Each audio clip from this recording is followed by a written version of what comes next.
ಸಮರ್ಥಿಸಿಕೊಂಡಿದ್ರು. ಏನಂತೀರಿ ಸರ್? ಮೊದಲ ಪ್ರತಿಕ್ರಿಯೆ ಏನು ಸರ್?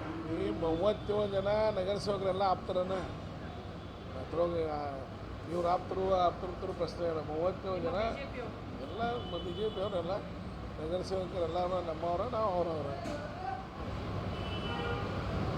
ನಾನು ಮೊದಲನೇದಾಗಿ ಈಗೇನು ಇಬ್ಬರು ನಗರಸೇವಕರನ್ನು RC ಅವ್ರು ರದ್ದು ಮಾಡಿದಾರಲ್ಲ, ಅದ್ರ ಬಗ್ಗೆ ಹೇಳ್ತೀನಿ. ಮೊದಲು RC ಅವ್ರ ಬಗ್ಗೆ ಹೇಳ್ತೀನಿ.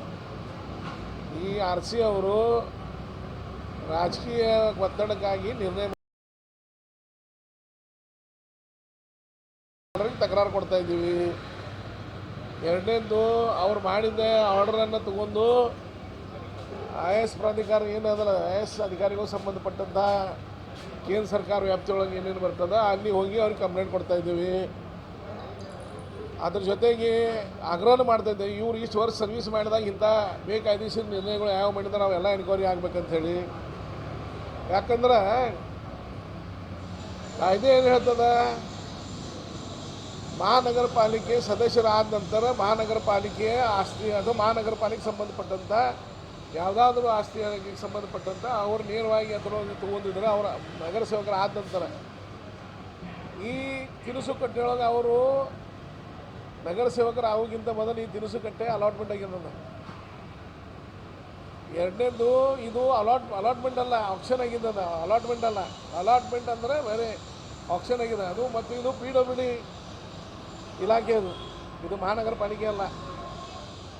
ಅದಾಗಿ 1-2 ವರ್ಷದ ನಂತರ ಅವರು ಮಹಾನಗರ ಪಾಲಿಕೆ ಸದಸ್ಯರಾಗಿದ್ದಾರೆ. ಹೀಗಾಗಿ ಈ ಕಾಯ್ದೆ ಇದಕ್ಕೆ ಅಪ್ಲಿಕೇಬಲ್ ಆಗೋದಿಲ್ಲ. ಯಾರು ಬೇಕಾದವ್ರನ್ನ ಕೇಳಿದ್ರು ಎಲ್ಲರೂ ಹೇಳಿದ್ದಾರೆ. ಆದರೆ ನಮ್ಮ RC ಸಾಹೇಬರು ಮಾತ್ರ ರಾಜಕೀಯ ಒತ್ತಡಕ್ಕೆ ಈಡಾಗಿ ನಿರ್ಣಯ ಮಾಡಿದ್ದಾರೆ. ಆದ್ರೆ ಆ ಇಬ್ಬರು ಸದಸ್ಯರ ರದ್ದತಿ ಬಗ್ಗೆ ಹೋರಾಟ ಮಾಡಿದ್ದೇವೆ.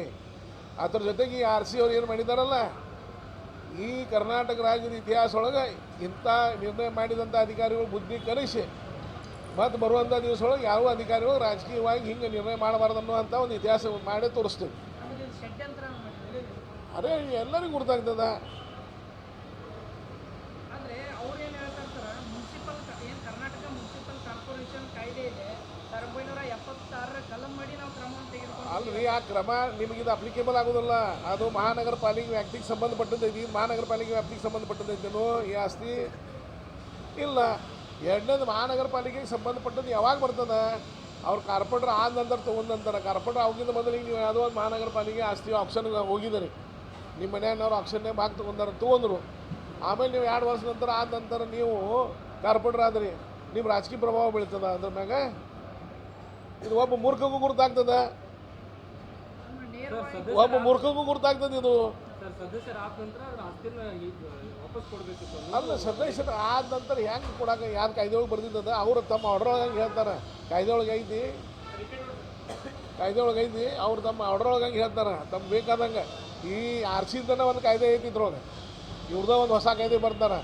ಈ ಕಾಯ್ದೆ ಕೋರ್ಟ್ನ್ಯಾಗೂ ಮಾಡ್ತೀವಿ, ಕೋರ್ಟ್ದಿಂದನೂ ಮಾಡ್ತೀವಿ. ಕೇಂದ್ರ ಸರ್ಕಾರ ವ್ಯಾಪ್ತಿಯೊಳಗೆ ಏನೇನು ಬರ್ತೈತಿ ಅಧಿಕಾರಿ ಮ್ಯಾಗ ಮಾಡೋಕೆ ಕ್ರಮ ತೆಗೋಕೆ ಅದನ್ನು ಮಾಡ್ತೀವಿ. ರಾಜ್ಯಪಾಲರನ್ನು ಭೇಟಿ ಆಗ್ತಾನೆ ನಾನು. ಅದೆಲ್ಲ ಎಲ್ಲರಿಗೂ ಗುರ್ತೈತಿ ಬಿಡ್ರಿ. ಅಂಥದ್ದು ಎಲ್ಲಿ ಟೈಮ್ ಐತೆ ನನ್ನ ಕಡೆ. ಬರುವಂಥ ದಿವಸ ಕೊಟ್ಟು ಉತ್ತರ ಕೊಡ್ತದೆ ಇದಕ್ಕೆಲ್ಲ.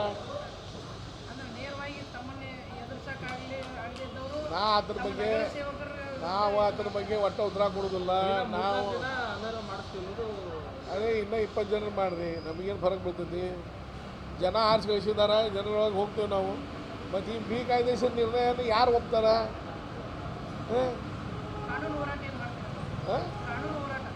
ಕಾನೂನು ಹೋರಾಟ ನಾಳೆ ನಮ್ಮ ಮುಖ್ಯಮಂತ್ರಿ ಜೊತೆ ನಾಳೆ ಚರ್ಚೆ ಮಾಡ್ತೀವಿ. ಗಡಬಡಿ ಏನೈತಿ, ನಮಗೇನು ಗುರುತೈತಿ ಏನಾಗೋದೈತಿ ಅಂತ ಹೇಳಿ. ಹೀಗಾಗಿ ನಾವು ನಿಶ್ಚಿಂತದೀವಿ. ಮಾಡಿದವ್ರಿಗೆ ಚಿಂತೆ ಇದ್ದಿದ್ದು ಇದು ಉಳಿತೈತೋ ಇಲ್ಲೋ ನಿರ್ಣಯ ಅಂಥೇಳಿ ಚಿಂತೆ ಮಾಡೋದು ಅವ್ರಿಗೆ ಕೆಲಸ ಐತಿ. ಬೇಕಾಯ್ದೆಸಿದ ಯಾರು ಕೆಲಸ ಮಾಡಿದಾರೆ ಅವ್ರಿಗೆ ಚಿಂತೆ ಐತಿ.